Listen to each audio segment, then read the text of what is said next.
আপনি কি জানেন আজকে যে ভয় অনিশ্চয়তা আপনি দেখছেন শেয়ার বাজারে সেটাই ভবিষ্যতে একটা বড় সুযোগ লুকিয়ে রাখে।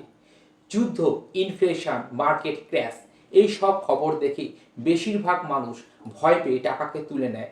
কিন্তু ইতিহাস বলছে যারা এই সময় সঠিকভাবে বিনিয়োগ করেছে তারাই হয়েছে আগামী দিনের ধনী ব্যক্তি। ভাবুন তো, দুজন মানুষ, রাহুল আর সুমন। রাহুল ভয় পেয়ে সব টাকা তুলে নিল, আর সুমন কি করলো জানেন? সে টাকা ভাগ করে দিল, কিছুটা লার্জ ক্যাপ ফান্ড স্টেবিলিটির জন্য, কিছুটা মিড ক্যাপ গ্রোথের জন্য, আর কিছুটা গোল্ড কিছু বা ডেট ফান্ডে সেফটি নেওয়ার জন্য। একটা ডাইভার্সিফিকেশন তৈরি করলো, এক জায়গায় না রেখে ঝুঁকি কমিয়ে টাকাটাকে ছড়িয়ে দিল, ডাউন মার্কেটেও ইনভেস্টমেন্ট করলো। আপনি অনেক কম দামে বেশি ইউনিট নিতে পারবেন, যাকে বলে রুপি কস্ট অ্যাভারেজিং। মানে আজকের ভয় আগামী দিনের লাভের বীজ রয়েছে।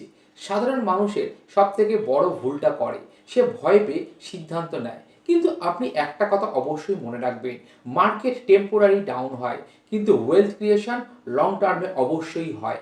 আজ আপনি যদি ডিসিপ্লিন ধরে রাখেন, আগামী 5 বা 10 বছরে আপনার ফাইন্যান্সিয়াল ফিউচার কমপ্লিটলি বদলে যাবে। তাই আজই নিজের ইনভেস্টমেন্ট প্ল্যানটাকে রিভিউ করুন, ডাইভার্সিফিকেশনটাকে শুরু করুন এবং একটা এসআইপি চালু রাখুন। কারণ সঠিক সময় সাহসী সিদ্ধান্তই ভবিষ্যতের সম্পদ তৈরি করে। নমস্কার, আমি সুব্রত পাল।